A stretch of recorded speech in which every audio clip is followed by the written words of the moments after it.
Range Rover updated their Range Rover Sport lineup, and the P550e is looking to be the best version of it. So in this video, we will look at what makes this one so special. We will look at the hype, as people call it. Is it actually good for its asking price, or is it just another car with a premium price tag just because of the brand name? So hit that subscribe button if you want regular car news and reviews, and let's get started. The Range Rover Sport P550e Hybrid looks expensive without trying too hard. The shape has that classic design, but has a more clear, sporty look than the full-sized Range Rovers. The chassis sits wide and low compared to other SUVs, and the proportions feel balanced as well. It does not feel boxy or blocky or awkward in any way. The surfaces are very clean, there aren't unnecessary lines or sharp cuts everywhere. The panels are smooth and tight, which gives it a modern, high-end look. Up front, you get the signature grille and slim LED headlights that flow cleanly into the front fascia. The daytime running lights have a sharp, simple signature that looks premium during the day and very clean at night. Everything at the front feels integrated. Nothing looks stuck on or overdone. The bumper design is sporty but still classy. Air openings are shaped cleanly, and the whole front end looks wide and planted. The long roofline, short overhangs, and wide stance give it a muscular look. There's no visual clutter along the doors, just clean lines from front to back. The wheel options play a big role in how this car looks. The P550e typically comes with large 22-inch wheels, and optional 23-inch wheels are available. These big wheels fill the arches properly and give the car real road presence. The diamond-cut finishes and dark accents make it look properly premium, especially in darker colors. The mirrors are body-colored and well-integrated, with built-in indicators and lighting. They don't look bulky, and they fit the overall clean design language. At the rear, the LED taillights are slim and wide, making the car look broader from behind. The tailgate is clean, with a power liftgate that doesn't ruin the design with visible handles or awkward shapes. There's a subtle roof spoiler that adds a sporty touch and also helps with airflow. Glass and roof options add to the premium feel. The panoramic glass roof brings more light into the cabin and visually lightens the roofline. Privacy glass at the rear gives it a more upscale, executive look, while also being practical. With different paint choices and optional black exterior packs, you can make this car look elegant, sporty, or stealthy depending on how it's configured. Blacked-out trim, darker wheels, and contrast finishes completely change the personality of the car. The 2026 Range Rover Sport P550e uses a plug-in hybrid setup that combines a petrol engine with an electric motor. At the center of this system is a 3-liter turbocharged inline-6 petrol engine paired with a high-output electric motor. Together, the system produces around 543 horsepower and 800 newton-meters of torque, making it one of the most powerful plug-in hybrid SUVs in its segment. Looking at the components individually, the petrol engine delivers roughly 395 horsepower and 550 newton-meters of torque, while the electric motor adds about 215 horsepower and 450 newton-meters of torque. Power is sent through an 8-speed automatic transmission to a full-time all-wheel drive system which constantly manages traction and stability depending on grip and road conditions. The Range Rover Sport P550e accelerates from 0 to 60 miles per hour in around 4.6 to 4.9 seconds, depending on testing conditions. The official 0 to 100 kilometers per hour time is about 4.9 seconds. Top speed is electronically limited to 242 kilometers per hour or 150 miles per hour, making it more of a performance SUV rather than a hybrid one. The hybrid system is supported by a 38.2 kilowatt-hour lithium-ion battery with around 31.8 kilowatt-hours usable. On a full charge, the electric-only driving range is rated at approximately 72 to 73 miles under WLTP testing, which is very high for a plug-in hybrid, so most of your daily runs and some big drives could be done without any gas or petrol.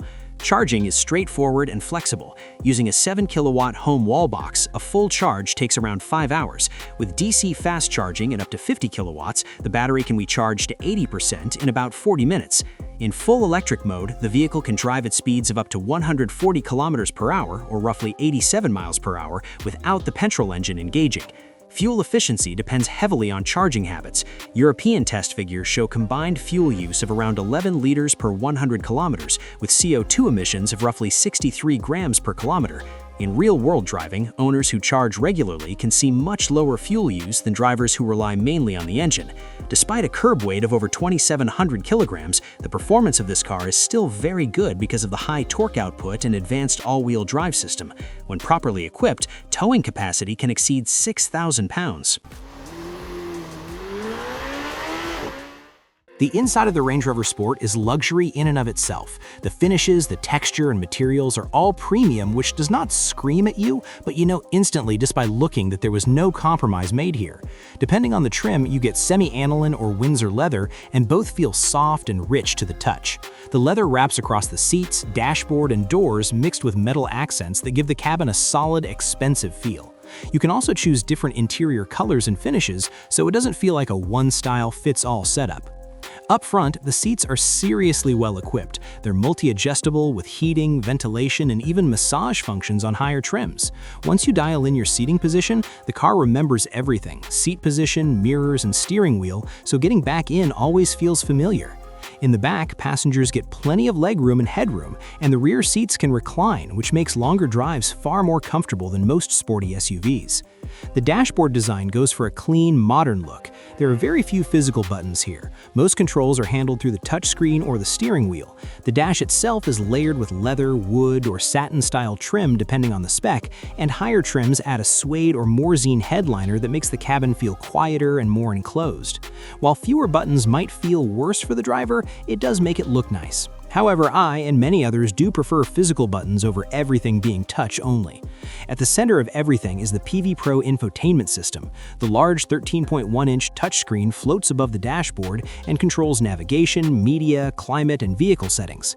In front of the driver, there's a 13.7-inch digital instrument display that shows speed, driving data, maps, and hybrid information clearly. Wireless Apple CarPlay and Android Auto come standard, and Amazon Alexa integration adds voice control for daily tasks. Sound is handled by Meridian audio systems, with higher trims offering a rich, full setup that fills the cabin evenly. The P550e can be fitted with 4-zone climate control, so front and rear passengers can set their own temperatures. Air quality sensors and an advanced air purification system help keep the cabin fresh, especially in traffic or dusty conditions. While many controls are touch-based, basic climate functions are still easy to access without digging through menus. The car has its drawbacks. It's not perfect. There are real downsides that matter in daily use, and it's important to be clear about them. First is cost. Even though this is a plug-in hybrid, ownership is still expensive. The purchase price is high, insurance costs are high, and servicing a luxury hybrid SUV isn't cheap. Compared to rivals, this is not a budget-friendly vehicle to run long-term.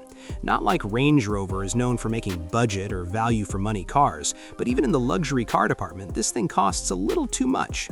Ride comfort is another area where expectations don't always match reality. On larger wheel options, especially 23-inch wheels, the ride can feel noticeably firm. On rough or broken roads, it doesn't always deliver the soft, floating comfort many people expect from a luxury SUV. The hybrid system itself is another consideration. It's complex, with an engine, electric motor, battery, and charging hardware all working together. That complexity can mean higher maintenance and repair costs once the warranty period is over. Charging is good in theory, but not always ideal in practice.